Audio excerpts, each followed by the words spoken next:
Isang 46 anyos na lalaki ang arestado sa Dagupan City, Pangasinan matapos makuhanan ng hinihinalang shabu sa isinagawang operasyon ng mga tauhan ng City Police Drug Enforcement Unit na pinapangunahan ni Police Captain Joy F. Salvador, katuwang ang PDRO-1. Kinilala ang sospek na Salias Waldong, residente ng Sitio Rasha, Barangay Bunuan, Binloc, Dagupan City, Pangasinan.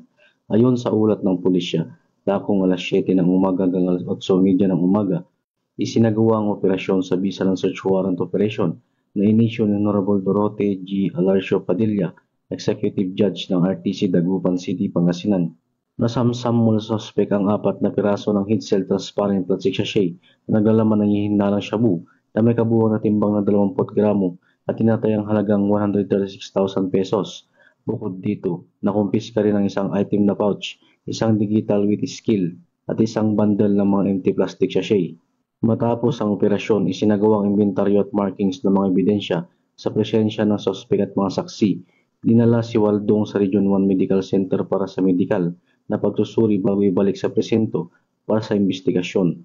Inihahanda na ng mga otoridad ang kasong paglabag sa Section 11 and 12 ng Article 2 ng Republic Act 9165 o ang Comprehensive Dangerous Drugs Act of 2002 laban sa sospek.